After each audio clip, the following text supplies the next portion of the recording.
chào các vị đại biểu, khách quý, các chư tôn đức, tăng ni, Phật tử và đông đảo nhân dân và du khách đã đến với Tam Chúc trong chương trình đặc biệt ngày hôm nay. Và ngay bây giờ đây, thêm một lần nữa chúng tôi xin được trân trọng kính mời tất cả quý vị hãy cùng hưởng nước áo hoa rực rỡ trên bầu trời của Tam Chúc Hà Nam trong khoảnh khắc linh thiêng này.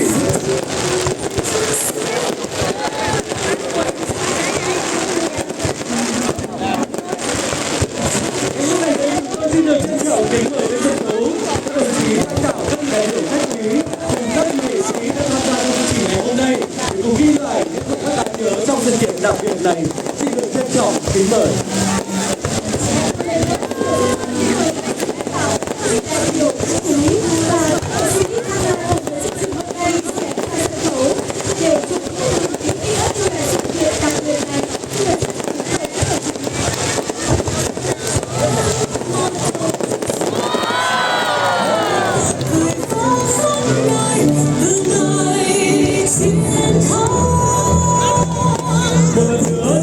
Được trân trọng kính mời các đồng chí lãnh đạo, các vị đại biểu, khách quý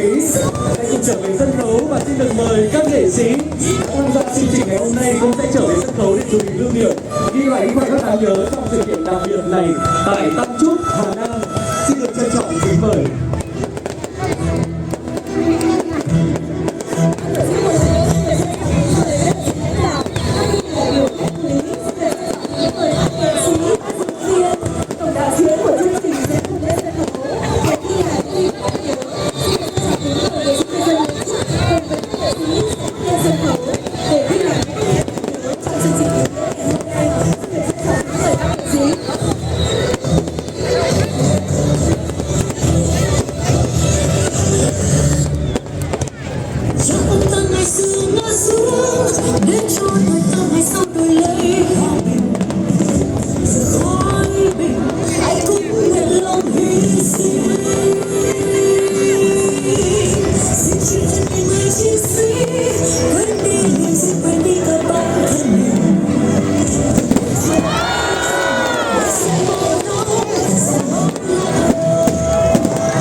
Toàn thể quý vị xin được trân trọng cảm ơn các chư tôn đức, tăng ni, Phật tử và đông đảo người dân và du khách đã đến với Tam Chúc trong một sự kiện đặc biệt ngày hôm nay. Xin cảm ơn, kính chào tạm biệt và